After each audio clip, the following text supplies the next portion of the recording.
I want to thank you for listening to the 831 Living Your Best Life podcast. I'm Jungle Jim Hunter, and you will be inspired and empowered today. And I hope you will tell your friends and associates to go to their favorite podcast provider or junglejimhunter.com and subscribe, download, and click on like. Let us know how we can help you. And please rate and review, and we appreciate that.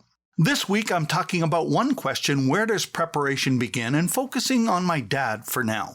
He was my number one part of 831, and for those of you that may be new to 831, these are the 831 people that helped me go from being a Saskatchewan farm boy to an Olympic bronze medalist in 1972 in alpine skiing, and coming from the prairies and becoming an Olympic skier and being third in the world at 18 years of age was quite a remarkable feat, considering the fact that I had a serious brain concussion when I was 10 and lay in a coma for months, and finally recovered and then started skiing at 12.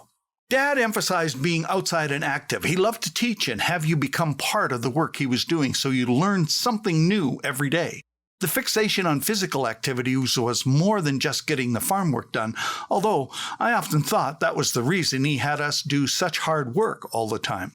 He would demonstrate feats of strength that always set you up for then being challenged to try and do what he could do. Every young person wants to try and be as strong as their father, of course.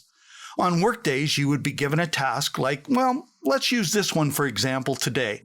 I would be the person that would shovel the last 300 bushels on the bottom of a bin, which he would repair the other bins while you were shoveling.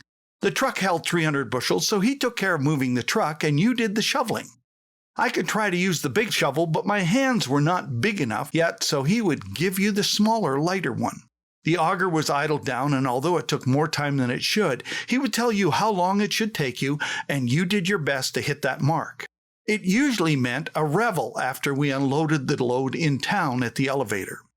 You were moving 18,000 pounds, or 8,164 kilograms of wheat in about 30 minutes. That's the gross weight. Around the mouth of the auger, it was easy to get it in one shot.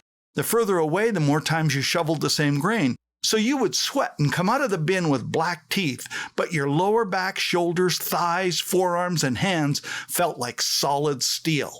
You felt like you could do anything. When you opened a full bin and the auger frame became your gym. Yes, the auger itself became the gym. You did chin-ups, push-ups, dips, bench presses, horizontal pull-ups, and many more other exercises. Then you did a lower body workout, balancing on the pipe frame with knee bends, one-legged knee bends, and climbing the ladder up and down the rim of the bin to the top and back down again. Those were all games that turned into challenges between brothers and then time to break your previous mark. This applied to every job you did, plus a core workout. A core workout always came first. Dad would lay on the floor, place his hands under the bolted solid radiators that heated the house, and hold his body straight out with everything off the floor except the top of his shoulder blades with his feet 2 inches from the floor. He could hold it for a full minute, and another challenge we eventually all did. Horizontal body holds off the floor from pipes. How many 5-gallon pails full of wheat can you carry? He timed the work, and he made sure you did it faster next time. Lift and carry the anvils with one hand. How many hits to pound a nail or staple into a post? It became your own competitive competition. Why physical activities? It's all about growth. Dad knew how seeds grew and how cows and chickens and horses and pigs grew, and he knew more about the seed sown and how they contain everything they need to grow to full maturity. A human being, however, has potential, but unless they are taught how to grow, at their core, they will struggle to handle the tough things in life. Tomorrow I will develop the core concept, but today I want you to grasp that developing yourself and your children and those you work with has everything to do with how they have grown physically from the very young ages. The application then applies to your emotional, mental, technical, and tactical growth and development. For brevity, I am averaging the male and female together. They weigh approximately 7.2 pounds or 3.2 kilograms, and 1 year later they will average 20.2 or 11.2 kilograms. Their head will average 6.5 pounds or 2.9 kilograms, and a year later the head will average 10 pounds, 4.5 kilograms. Now think about it.